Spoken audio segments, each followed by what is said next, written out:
Good morning, one and all, and welcome back to another day, another week here at the Damage Report. I am John Iadarola, and she is back where she belongs on Monday. Francesca, how's it going? Good, happy Monday, everybody. Excited for more politics? I actually am. There's been some good news recently. Indictment related things. He's gonna be in some trouble. Or at the very least, if he's not in trouble. Who's he? I have no idea who you're talking about. A guy that we will talk about. But anyway, I'm glad to have you back. It's always great to start the week with Francesca. We were talking the last time you were on about upcoming show of yours. You wanna let people know about that before we jump into the serious stuff? John is a hashtag ally, okay? Yeah, everybody come see me do stand up with my husband, which I say like Melania Trump, my husband, Matt Lieb. He's also a stand up comic. We're gonna be at the Punchline in San Francisco on Tuesday, October 17th. That's right, It's going up on a Tuesday. So yeah, tickets, I think Live Nation, SF Punchline. Do they do, I'm gonna make myself sound really stupid, so I apologize, but do you guys in the comic world, you comics, you comedians, do you guys ever do like tag team shows? Yeah, well, you mean like duo acts? Yeah, is that a thing in stand-up comedy? I never. Like since comedy was around, it's been a thing. It's less like in common. Modern stand-up comedy, is it a thing? Yeah, but usually they're related. So the duo acts that I know are the Sklar brothers. They're hilarious. They're great. They're twins. They're identical twins. The Putterbaugh sisters. So it's like brothers and sisters. Putterbaugh are hilarious. They're from Chicago, I believe, or came up in Chicago. They're wonderful. What about husband and wife? Less often. Moshe Kasher, Natasha Leggero they tour together with their Endless Honeymoon tour, but they don't go on, they're not on stage together. Well, I'm just saying it's untapped territory, perhaps ripe for a fun back and forth dynamic. That's all I'm saying. Anyway, we'll see. I'm gonna try to incept Matt on that and see if he likes it. Yeah. Okay, well, that's all coming up. That's her next tour, so get ready for it. Anyway, thank you all for being here because we do have news that we're gonna be talking about. Not only Donald Trump's multifaceted breakdowns over the weekend, the attempt to pitch the entire issue that he's found himself in as being a free speech thing. We're gonna be responding to that. One of the big super PACs supporting Donald Trump appearing to turn its fire away from Ron Desantis, which is actually bad news for Ron DeSantis. We've got updates on abortion in Texas. We've got updates on the heat in Texas and a cop trying to shoot a Pomeranian. So, only the most exciting, very typical American news today. And that's all in the first hour. Coming up in the aftermath, Barbie, wokest movie ever or not? The narrative might be changing, and some bad news for the women's national team and the women's World Cup, and the vultures be a circling.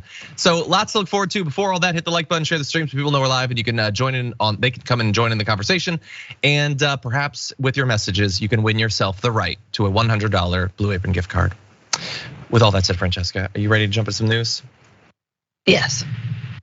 What about a set where? No, I'm kidding. We'll talk more about comedy during the break or something. Okay, no, we'll do it in the social break. Okay, let's jump into some actual news. It was really only a matter of time before Donald Trump decided to make his most recent upcoming trial not about him, but about the judge. In this case, Judge Tanya Chutkan. He has an issue with her. He was able to find one. We didn't think he would, but he did. And he says this, it's subtle. And he communicates that with all caps. No way I can get a fair trial or even close to a fair trial in Washington, D.C. There are many reasons for this, but just one is that I am calling for a federal takeover of this filthy and crime-ridden embarrassment to our nation, where murders have just shattered the all-time record. That's not true, they are up, but they were higher in 2003. Other violent crimes have never been worse except for in earlier years. And tourists have fled. The federal takeover is very unpopular with potential area jurors, but necessary for safety, greatness, and for all the world to see. So can't get a fair trial. And then I'm not gonna read this entire thing, but if you go to the next one, his issue with Chutkan is that she was assigned to the case. So he is questioning that, obviously, to the extent that his mind can question things. He is implying that she was chosen because she is especially hostile to him. She does seem potentially, hypothetically, a little bit hostile to him, but in a federal case like this, the judge has chosen at random, and there's no reason yet to believe that that's not the case here. So he is saying that she has to recuse herself. Why? Well, I don't know, but I do know that he's gonna be asking for it on very powerful grounds. If they're so powerful, I would cite what the grounds are. So he seems to be implying she was chosen, not randomly assigned, and I'm just saying that. But because I'm just saying that, she should have to recuse herself. Oh, and also we don't want it to be in DC because I don't think they like me. For why? Well, maybe because I keep calling their city filthy and crime ridden, and I'm gonna keep doing that, by the way. So this is kind of a big old mess, Francesca. What do you think? I mean, I don't know how subtle it is or not, but I feel like it has everything to do with the fact that she is a black woman who's also a judge. Like that he's dog whistling. He's saying, I can't get a fair trial in DC, which by the way is dirty and disgusting. Which I think is, again, a dog whistle, a racist dog whistle. There's black people who live in DC. It's a city, so there you go, urban crime and whatnot. And then Chutkin is like, yeah, he's basically saying she's a woman, she's a black woman. This is ridiculous, of course, and she was appointed by Obama. Ergo, like she's gonna have it out for me. Yeah, and that's not how the justice system works. And he's getting, I mean, it's incredible. He's getting a masterclass in how the justice system does work. But no, she wasn't assigned deliberately to him. And she's actually ruled on a lot of these January 6th cases. She arguably knows a lot about what happened on January 6th. And she will be a very good judge of the kinds of consequences that should be implemented. Of course, all of this is going to be, I mean, there's a grand jury that will be has recommended these charges, and it's not just going to be up to her. So yeah, 100%. And by the way, like it's so unfair. Woe is me. I got this woman who Obama appointed. You got Eileen Cannon for the classified documents case. So is that balance in his mind? No, that's irrelevant. Forget that. She's gonna be mean to me. As we were saying in a production meeting this morning, like it is like T-1 hour until he calls her racist for no reason other than the reason. But anyway, look, as ridiculous as he looks with those messages about the jury and about the location and about the judge, and we'll return to the judge, he doesn't actually look the worst here. That great honor goes to his lawyer, John Lauro, who had a specific idea in mind. We don't do it in DC, no. We do it somewhere else, somewhere that, quote, reflects the characteristics of the American people. It's up to the judge. I think West Virginia would be an excellent venue to try this case. They're close to DC and a much more diverse place. It's West Virginia. Fine state, bad senator, fine state, much more diverse. It is 93% white. Yeah. Now, I'm not saying there's not forms of diversity amongst us pale faces, but you know what people mean when they say diverse, and he knows what he means. He wants an area that he thinks is gonna be crazy MAGA. That's all it is. Why would it be in West Virginia? Did he commit the crimes in West Virginia? No. He did it in DC. This is all, it's just so see-through, Francesca. Yeah, but it's her district. Yeah, there are other judges in the district, but like it's her district, that's why. Like she's overseen, again, a lot of these cases. And it's incredible how the right gets away with saying things like diverse. And in our brains, like we've been alive long enough to when you're young and you like learn about diversity, you think like, oh yay, in a majority white country, it's important to understand that like I'm Chinese, hey, you're Indian, you're Mexican, like that's diversity. People of color, black people, brown people, yay, like that's diversity. It always has in my head. So it takes me a moment to kind of like, reframe anything that comes out of a right winger's mouth. When they say the words racist, when they say the words diversity, they're talking about white people not getting enough of the pie. Like they're used to 95% of it. They're used to that 93% of West Virginia, which is much more fair than only, what is it in DC? I don't know, 60%? In any event, who knows? My advice to future people like this is do your coups in West Virginia if that's where you want to be tried for. That's all you have to do. So look, there's a lot of anger to go around. Why is he in particular mad at Chutkan? Well, Chutkan, apologies. Well, she denied his team, his legal team, or I guess are they technically a legal team? I guess they technically went to law school. Anyway, they wanted an extended deadline over the protective order possibility that she threw up just a few days ago.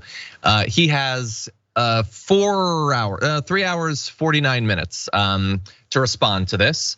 And why was there an effort by the DOJ to try to get this protective order? Well, have you paid any attention to how any of this goes? He routinely attacks both the people prosecuting him, the judges, their families, witnesses, potential witnesses. It's witness tampering on a level that is so bold, you don't even know what to do with it at a certain point. I will remind you, just a few days ago, before this, he said, "If you go after me, I'm coming after you," which I think is a direct threat of violence from Donald Trump. So anyway, they don't want him leaking stuff. They don't, which he definitely will do. So they're considering this protective order, which by the way is not particularly rare. Is it rare in cases where the former president is being indicted? Sure, but that's really more on him than anyone else. And so he's just raging. He's now, I just want to read one part of this because he's also attacking Jack Smith. Again, the threats are just constant at this point. He says Jack Smith and our highly partisan and very corrupt Department of Justice could have brought this Biden opponent case years ago, but chose to wait and bring it right in the middle of my election. Look, I don't know. I know that you're mad about having to run against Biden again. I get that. But like he just keeps trying to reframe what the case is about. He's gonna do it later on. But like, it's not just that you're the opponent, man. You could have just lost the election. You could have just bided your time and come back and run again. You didn't have to steal the documents. You didn't have to do a coup. You didn't have to come up with fake electors. You didn't have to do any of that stuff. You could have just gone on Fox News for 4 years and complained about how they stole the election from you, and you would have been perfectly fine, and you'd be running again right now and annoying the heck out of all of us. But instead, you decided to do a whole bunch of crimes. You know, Donald Trump is just a reminder to all of us who use the internet that it is absolutely 100% free to shut the F up. You do not have to say a thing. Oh, you didn't like a movie? Shut the F up. Oh, you're being indicted on federal crimes for the 3rd time? Shut the F up. You can always say nothing. And arguably your career and your reputation, what little of it you have left, will be better off for it. Just shut up. Stop oversharing, you sad, sad man. Yeah, 100%. If you're online and you just like Brie Larson existed, you can just shut the hell up. You don't actually have to tweet about it. Like you don't actually have to do that.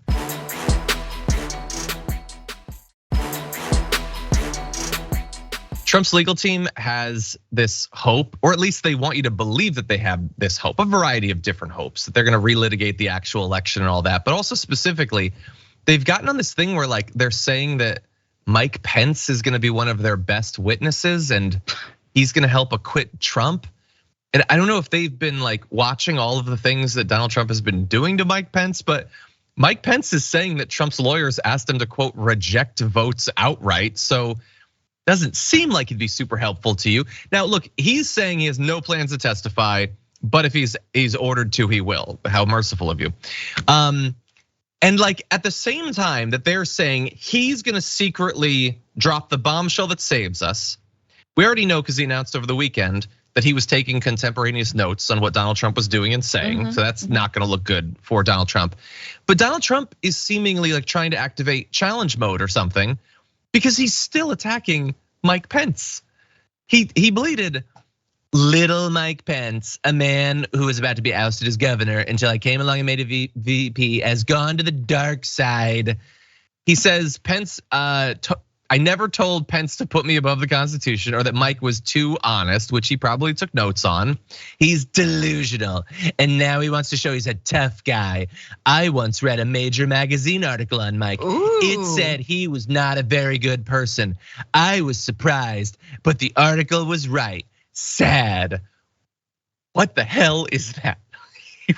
He's quoting that he read an article once about a person that didn't like Mike Pence. Years later, he's remembering this article about how Mike Pence was a big meanie. That's a former president of the United States. Wait. He was my vice president and I saw him every single day I was in the Oval Office. But one time I read an article that said he was bad. And I believe that article. Or did he not go to your office? Did you never meet with Mike Pence? What was this relationship? That I think is fascinating. When Mike finally decides that he wants a bestseller at Hudson News, he's gonna come forward, obviously for the airplane reading that somehow, I don't know why they hawk all these right wingers, but he's gonna come forward and it's gonna be like, yep, I mostly faced a wall in my office. And I read scripture. And I didn't touch myself. Ever, that's what was he doing? What was Mike Pence doing for 4 years? So it's just so funny that he's like, I once read, bro, he was your Veep. What are you talking about? I know, it's so weird. You ask a great question though. We covered all 4 years of the Trump administration. I'm trying to think of a thing that Mike Pence did. Can anyone remember a thing that I know that VPs generally don't do much? It ain't like, Harris is out there tearing up the streets or whatever, but I don't remember anything that Mike Pence did. So I don't know, maybe Mike Pence will be able to finally make us remember him as this star witness. We'll see. Anyway, yeah. With that said, I want that house fly was the biggest thing that ever happened to Mike Pence honestly, the entire time he was in office. Probably. Okay, well, look, I want to do a public service to any MAGA people in the audience. So we need to talk about one particular part of this. Donald Trump has seemingly really convinced himself that if he can just keep asserting that this case is about free speech, that will somehow have literally any effect on the actual trial. It's a bold strategy. He continues to bleed about it. He's saying that just by the protective order that they're talking about, it's gonna be taking away his First Amendment rights. At one point, he says it's a First Amendment free elections case. You don't get to determine what the case is. You're not the prosecutor, you're not the judge. You're just the guy who did the crimes that they say you did. So anyway, I know that it's gonna be hard for us to get through to MAGA people and get them to understand that this is not about the things he said, and that even if it were, you can't just say anything. So I'm not gonna bother. I'm not gonna be able to win them over. But we do have someone on Fox News. Hey, you like Fox News? Consider this. The problem with the free speech argument is, look, Donald Trump wouldn't be under indictment if he had 50 or 100 or 1,000 rallies where he simply said, falsely by the way, that the election was stolen or that there was widespread fraud, even though there's no evidence of that. He wouldn't be under indictment if he had just done that. Where they crossed the line was when they had these fake electors gather in state capitals after the secretaries of state and the governors had signed certifications that Biden had won the state. If I can make an analogy, Trey, I can come on your show and say, I'm the real Trey Gowdy. I can run around the streets of New York or South Carolina and say, I'm the real Trey Gowdy. But if I go home and I print out a fake driver's license or a fake birth certificate and I walk into your bank and I say, I'm Trey Gowdy and I'm here to take out all my money, then I've crossed the line into fraud, into forgery, into maybe an attempted grand larceny. I don't think there was a good faith basis for electors to sign fake certificates or false certificates saying that they were duly elected and duly certified. And I don't think there's a good faith basis for saying to Mike Pence, you should take those certificates rather than the real ones.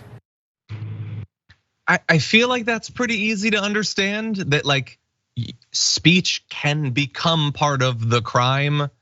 If you go to the bank and you're like, hand over all the money or I'll kill you.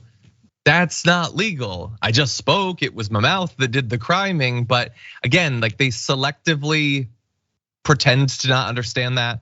And at the same time, of course, they have a massive issue with Hunter Biden talking to people, which again, could be a crime. But that demonstrates that they do sometimes understand that speech can rise to the level of a crime. And even then, again, it's not about just the talking about it, it's the doing it. They signed the papers, they stormed the Capitol. Francesca, what do you think?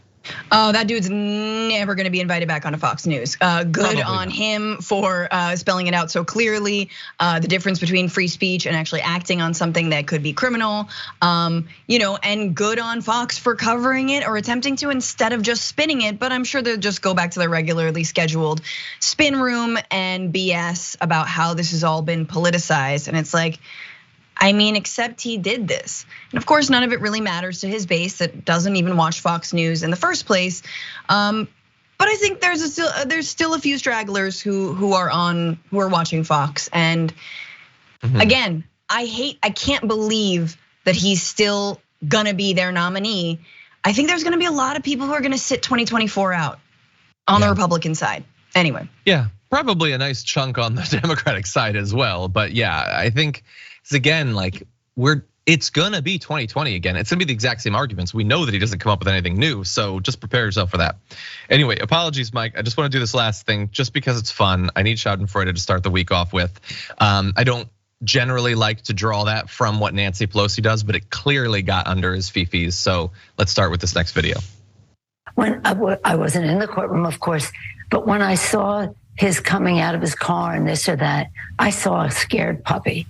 I didn't see any bravado or confidence or anything like that.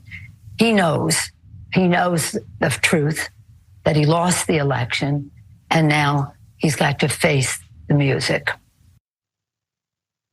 So look, this is basically what Nancy Pelosi does. She delivers for her donors and then does something funny that mocks right-wingers or whatever. And because of the combination of those two things, I don't generally like it.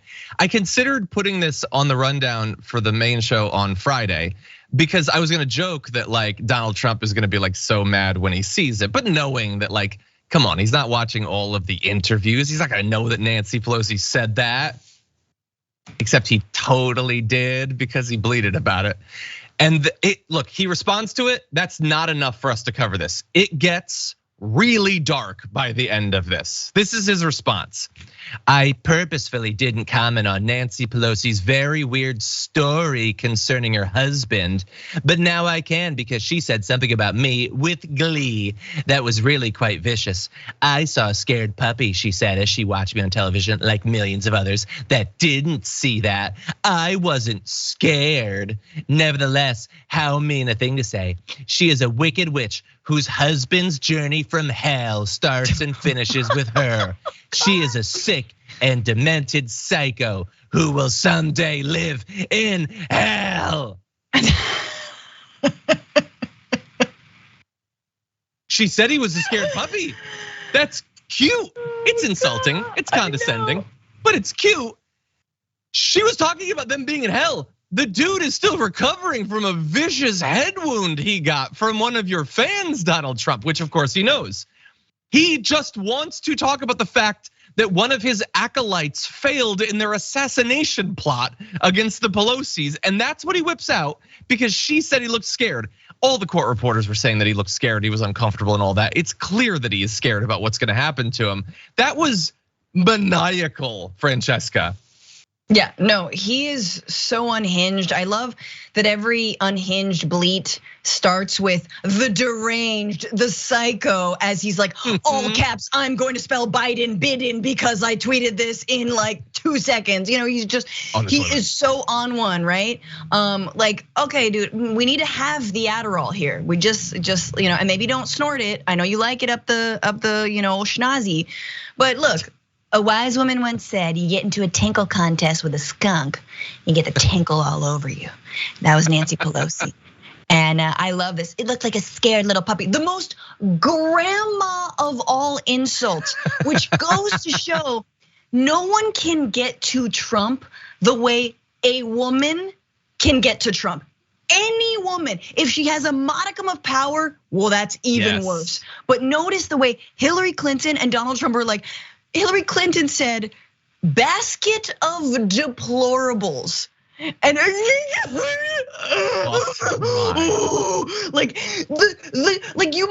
the nicest thing anyone's ever said about the MAGA base. The nicest thing anyone has ever said about Trump is that he looked like a scared puppy. We like puppies. Puppies are cute. Can you imagine being like, "I'll see you in hell. You called me a puppy." So deranged. I'll close by saying this. Just if we need a reminder of how far we've descended as a culture, if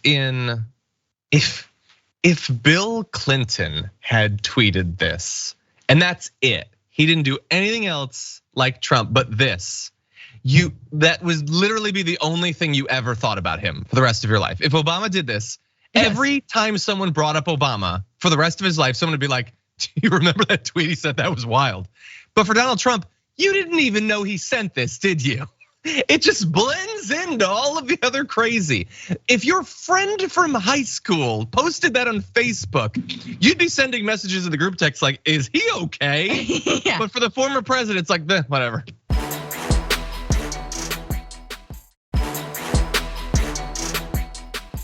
Hey, Joe. How come your Justice Department goes after Trump endlessly, yet they cover for your family? Hunter's laptop? Yeah, that was censored, but we know that laptop's real. And it's not just filled with photos of Hunter's drug-fueled debauchery either. Nah, it showed Hunter pocketed millions from foreign partners, cash from Ukrainian and Chinese interests accused of bribery. Your family and their cronies raked in over $17 million from these schemes. And you, Joe, went from being one of the poorest in Congress to a millionaire in the White House. Come on, Joe. All this a coincidence or corruption? So that ad that you just saw there is coming from MAGA Inc. It's a PAC that supports Donald Trump's presidential bid, but can't directly coordinate with it. These PACs cannot directly coordinate with the candidates. But anyway, they're now attacking Joe Biden and Hunter Biden, because I think Hunter Biden's running as his VP, I think. But anyway, they're doing that despite the fact that up until this point in the election, they've been spending tens of millions of dollars attacking Ron Desantis. So this attack ad, to the extent that it convinces anyone of anything with its selective cherry picking of quotes and things like that, is potentially bad news for Joe Biden. But isn't it also, Francesca, kind of bad news for Ron DeSantis? Like, he doesn't want the PAC to attack him, but the PAC doesn't think it needs to attack him anymore. That's not good. They're ignoring him now. What do you think? I know. They're like, at least I was in the news. I didn't have to spend money on that commercial myself, which, by the way, Trump cannot afford this either. I mean, I don't know how much money he can take from this PAC, maybe none of it. But he really needs it for his legal fees, as do all of his lawyers and his lawyers' and his lawyers' cat. But like, honestly, and I was going to, we're talking about the indictments and really that avoiding jail is the only way, or being elected president is the only way Trump can avoid jail. And you're like, how many of us didn't see this coming in 2016? Like, truly, Trump was the death of the Republican Party. They said it themselves. It wasn't us saying it. They know it was the death of the Republican Party. And now they have a corrupt, criminal, sociopathic narcissist as their front runner by a long shot. And they've got to bend over backwards to make Biden, your sleepy, supposedly sleepy Biden, look like a crime boss. Like, no, it doesn't work. It doesn't stick to Biden. And it's so funny how, like, oh my God, you want to start talking about your children's corruption? Jared Kushner, how many billions did he receive from the Saudi government after trying to negotiate peace in the Middle East? Good job, buddy. In addition to the PPP loans, don't get me started. But like, I don't know, John. Like, I think this is just bigger than all. It's like they're all gonna fall behind. They're all gonna fall behind Trump. Whether or not he is convicted, if he's behind bars, what else do they have? They're gonna sit it out? I agree. Look, there was a shot, and there's still an outside shot, but yeah, at this point, there's gonna be interesting wrinkles and stuff. Like, some of them, if they want the eventual podcast they launch to do well, they can't resign today as candidates. But Yeah, it's just like it's all lining up. Like DeSantis he's Scott Walker, he's Jeb Bush, more annoying honestly than Jeb. You felt bad for Jeb, you don't feel bad for DeSantis. But anyway, we'll see if any of this can stick. Again, like the headline said, Hunter Biden's laptop is real. Circle the real. Yeah, but does it prove anything? Like we circled it. We circled it. That's true. It said it proves 11 million. Okay, but how about while you're proving it, why don't you prove it? Why don't you actually prove it? That would be something. Maybe you could do that.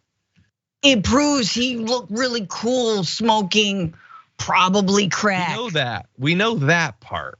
But anyway, the rest of it, and if you can prove it, I don't send it to jail. I don't care about Hunter Biden, but you can't. What if we underlined it? Would that give us more evidence? If we just underline. Strike through. What about strike through? No. Anyway, we only have another minute or so, but I want to have a little bit more fun at Ron DeSantis' expense here. So Ron DeSantis will not be the target of this ad, obviously, which by the way costs $1.9 million. It's going to be on CNN and Fox News and Newsmax or whatever. But DeSantis is out there, and I don't want you to be too worried about him. He's doing these like local events. You can see him here at the Spanky's livestock auction in Iowa. Looks like a good turnout for that from that photo of that's narrowly cropped for some. Why is it such a narrow photo? Why don't we zoom out on that a little bit and see? Oh, that's why they zoomed in so much into that narrow slice. That's why they asked. Like there must have been tons of people who are like, can I sit in the front row right there? No. You sit in the fifth row directly behind him. Such a weird choice to make. I mean, honestly, I'm a stand-up comic, and you've never heard of me. I've done a lot of shows like this, guys. All right, you try to get people to sit in the front row, so when you take the photo, it looks like it's full. But some people are like, no, I'm just gonna sit in the back, because I heard this was auctioning off Ron DeSantis in something called Spanky's, and I'll take him for 100. What? Is that not why we're here?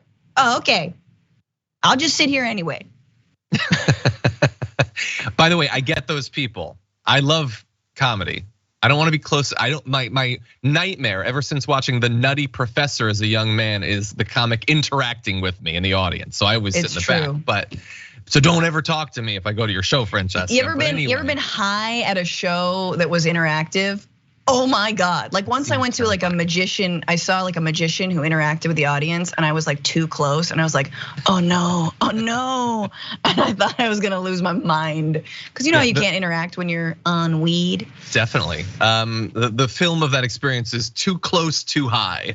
It was a dangerous time.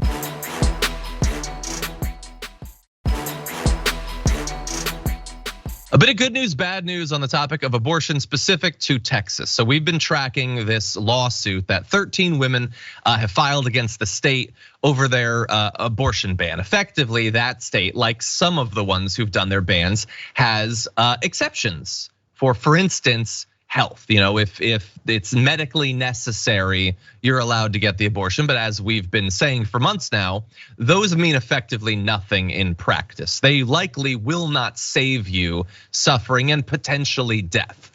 They're designed to make it a little bit more easy to sell as a concept. We're not heartless. We're not gonna let someone actually die, except that they very much are. And so the good news is that a judge ruled on Friday that needs to be stopped, basically. That at least for now, the doctors who provide abortions for people whose lives or health are in danger will be able to still do that, and they won't have to worry about being thrown in prison. Basically, it broadens and clarifies what existed as a very vague exception in the state's bans.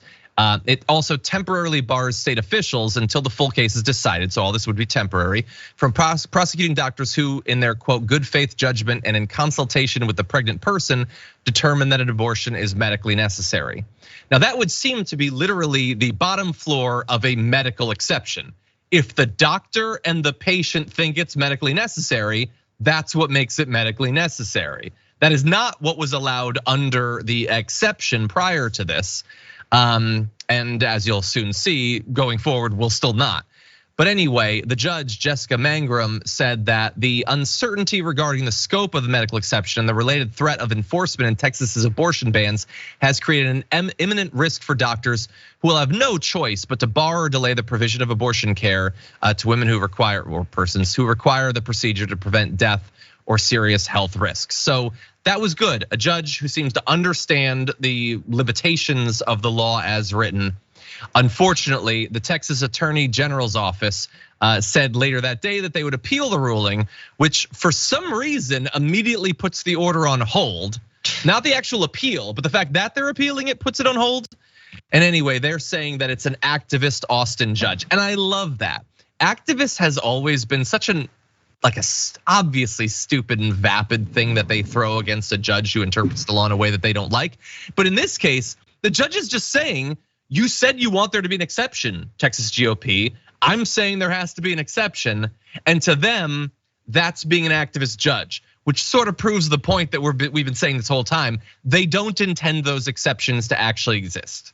But Francesca, what do you make of this back? I mean, absolutely. This is what happens when people who don't have uteruses legislate against people who do. To say nothing of big government, to say nothing of the utmost violation of privacy that these anti-abortion laws are, which by the way was the entire precedent upon which Roe v. Wade was established, is our right to privacy, our right to make these decisions between ourselves, our families, and our doctors. And a lot of those decisions are medical decisions, right? As in the case of these women who in most, I believe in all of the cases, wanted to be parents, wanted to have a healthy pregnancy and have a healthy baby.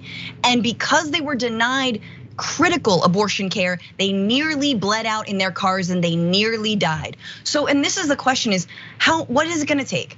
Do you need dead bodies? Do you need them to pile up outside of your door, Attorney General?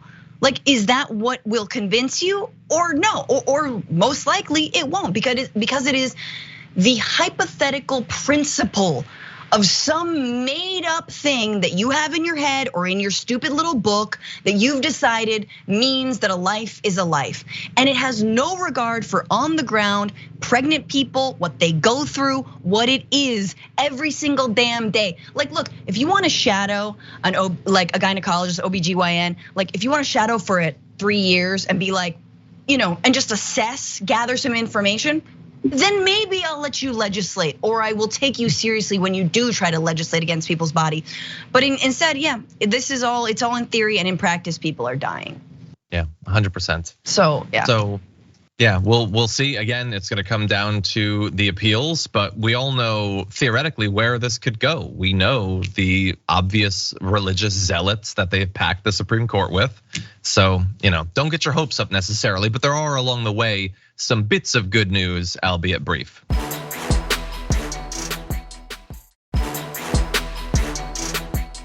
Absolutely devastating update on the heat wave that continues to grip a significant portion of the United States. A Texas couple was discovered dead at their home in Baytown near the corpse of their dog. And that's apparently after their air conditioner broke during the heat wave. They had apparently intended to replace it, but didn't have the money initially. And so 4 days without AC in a period of more than 100-degree days, that's what happens in America these days. If you live in an area where your environment has been wrecked, thanks to our decisions, and you can't afford to have AC because of the effect of the economic decisions that we've made, you can simply die in your home. You, your spouse, your pet, just dead. They apparently needed $1,400 to $1,600. They were trying to get a loan, but they didn't get it in time. We talk often about how like a $400 emergency would financially break 40% of families or whatever. This is what that literally looks like in practice. That if you are, unlucky enough that you've been left behind financially, that there's no aid coming, and this is what we've done to our climate, you can just die. And the couple's daughter, Roxana Floods, coming out of obviously devastated, but says, I would love for something to be set up with these companies to warn people about how lethal this heat is. If they don't have the money to get their air conditioner fixed, to let them know that they're literally staying inside an oven. They are, of course, not the only people that have died in Texas during this heat wave. 7 people just in Harris County actually died from the heat. All of them, their deaths listed as being as a result of hyperthermia. And so we see this every year, but we're seeing it more and more. And in particular in Texas, this is a problem that they have just decided that they are not gonna fix. And if it requires more families like this to die, they're perfectly fine with that. What do you think, Francesca? I mean, this is why the climate crisis calls into question our system of economy, which is rampant, unfettered, and cruel capitalism, right? And the government takes a backseat to corporations. The government takes a backseat to companies getting as much as they can off of people, no matter what company that is. And then when it gets too spicy for them, a la floodwaters in Florida rise, they just bounce, like insurance companies that will no longer insure homes in Florida because rising tides due to climate change. But this is what happens, and there is no corporate, there is no individual solution. This is a governmental problem. It's not, oh gee, survival of the fittest. I'm sorry that these elderly people died in their homes because they couldn't afford to fix their air conditioner. What kind of God do you worship to say that that is allowed? No, you worship money, that's it. And we're not smart enough, and we're not selfless enough, and we're run by greedy ass mofos to the point where we can be like, we could retrofit our energy grids, we could democratize our energy grids, air conditioning could be accessible and affordable to everyone. But we will never do that because no one's making a profit off of that. That's just in the short term. In the long run, solar, wind, all kinds of renewables, the ways that we can actually help. In fact, democratizing the energy grid would cut down on fossil fuel emissions because you can generate your own electricity, let's say by solar panels on your home and whatnot. But we can't have anything nice. We can't adequately confront this crisis because money. Because capitalism. 100%, yeah. I mean, even look, obviously it's expensive to do these renovations, to do solar or something like that. But that's the sort of industry that requires massive subsidies. And there was some provision for helping people with purchasing heat pumps in the climate bill. Obviously, we're gonna need way more of that. But yes. But then you see again, as you say, the effect of capitalism. I saw recently in California. As you say, democratize the power grid. Like we want people to be able to be self-sufficient, but also theoretically we can be helping each other out. Yes. When you have solar, you can send energy into the energy grid. They recently redid the regulations where now they compensate you for like 1/3 or 1/4 of what they used to for that, disincentivizing people doing that because the energy companies bought the politicians and the energy companies don't want people producing their own power. Wild. So the energy companies are just a weight shackled to our feet, dragging us down as the climate continues to become less hospitable to human life. We're moving in the exact opposite direction. We should be moving faster towards producing our own energy, storing our own energy, but instead, so that these companies can make a little bit more money, we're being wrecked. And we have a great example of that, by the way, in Texas, where again, they have their own separate grid because their politicians have been bought and nobody seems to care. On Sunday, Texas power prices rose. There's a lot of demand, a lot of people in the AC, so it's expected that it would rise a little bit. They rose 800%. My God. Does that seem sustainable? I get that we're like a lefty show, so Texas conservatives probably aren't watching. And if they are, they're appalled by us because they think that we're Satanists. But does this seem like the way that it's supposed to work? The energy companies don't mind, they're getting paid. The politicians don't mind, they get paid from the energy companies. You're the one getting screwed, and it ain't blue city Dem mayors that are doing this. All of your leaders are Republicans. Your governor's a Republican, your AG is Republican, your senators are Republican, most of your congressmen are Republicans. So is this Obama's fault that all of a sudden you're being totally screwed over on your power? Why don't you have a problem with this?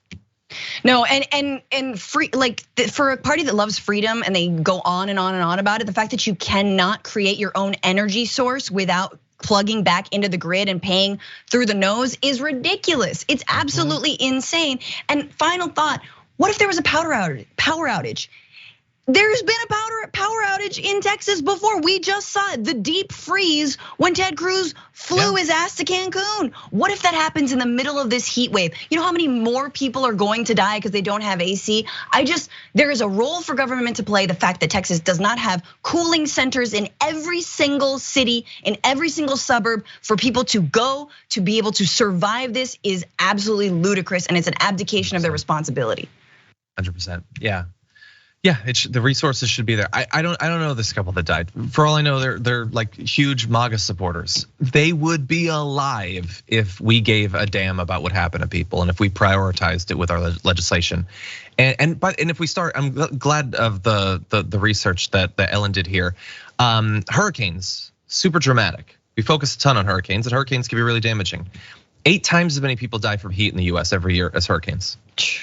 But the hurricanes are the exciting thing. The fact that 600 people die just because they effectively are forced to live in ovens is not exciting, I guess, so we don't really focus on it. Every one of those deaths, utterly avoidable, but we choose not to. Okay, we're gonna move to one more specific tragedy. A woman in Arkansas is now suing her local sheriff's office, saying that a deputy that had come to her property fired his gun at her Pomeranian. And as bad as it would have been had he hit the Pomeranian, a different tragedy occurred. He hit her with the bullet because he was so terrified of this vicious attack dog. This is Tina Height, a resident of Columbia County. So she apparently called the sheriff's office because she had an issue with something related to domestic violence. So according to body cam footage, which unfortunately we cannot play for you because it's local news, Brian Williams is a deputy that gets there. He is apparently, they're talking back and forth, the different law enforcement officers, saying that she's got some dogs. So they walk up to the front yard to knock on her door. And Williams stands back while another deputy knocks on the door. The door opens, a couple of dogs walk out on the front porch, and Height explains that they won't bite the deputies, that they're not violent or whatever. So Williams immediately freaks out, shouts, "Get back, get your dog, I'll kill this mother effer." He fires his gun in the air, which is already dangerous and reckless. She begins trying to gather the dogs, probably terrified that she'll be murdered in a second. The Pomeranian escapes and runs towards Williams. He tries to shoot it, hits her. She shouts, "You shot me," begins writhing in pain, telling the deputies to get away from her. She's probably terrified that they'll finish her off, saying she's scared of them. And then, again, we can't show you the video, unfortunately, but you can see a little bit in these shots of the tiny little dog. So then, Williams and the second deputy deny that he shot Height. At one point, he goes back to the patrol car after being asked to call an ambulance. He says, "I shot at the goddamn dog, and I think the dog scratched her. She said I shot her." The dog was apparently charging at him. And I know that he knows that because he was so terrified of the Pomeranian that he tried to murder it. How it would have scratched her, I don't know. And she says the bullet is still in her shin. So I feel like that's kind of proof of what happened. I feel like this is going to be adjudicated. But regardless, like you show up, you're immediately terrified of the dogs. You don't think to maybe like wait outside of the fence so the dogs can be gathered up. You just immediately begin shooting in the air. And when the Pomeranian, and by the way, I know most people are familiar with Pomeranians, but in case you're not, they can weigh up to 7 pounds, mind you. They are amongst the tiniest, fluffiest, and yes, sometimes aggressive dogs, but they're not gonna tear your foot off at the ankle. It's a Pomeranian. You don't need to shoot it. Francesca, what do you think? They're not the brightest bulbs in the box, all right? Cops, I'm just gonna say it. All right, that's the nicest thing you're gonna hear me say about cops. And how many instances do we need of them effing up like this right here? And like, let's be real. We need a different force to call when it comes to domestic disputes, because often they end with someone getting shot. Even if it is the so-called aggressor or abuser or alleged abuser, you don't necessarily want that person to be shot. So, and you definitely don't want your dog to be shot. You definitely don't want to be shot yourself. So when it comes to mental health crisis, when it comes crises, and when it comes to domestic disputes, there needs to be other unarmed or at least not trigger happy forces that can help us, or forces, gosh, I don't know, patrols, community servants, and those sadly are not the police. Yeah, this is just, look, they're gonna look into it. They're gonna, decide exactly what happened. They say that they've investigated it and he was cleared. Okay. I feel like if she's got a bullet in her leg, she's probably got a pretty strong case, but we'll see what happens as this case develops. Unfortunately, that's all the time we have for the first hour. I wish that we had more, but that's it. More to come in the aftermath though, so don't go anywhere. We'll be right back.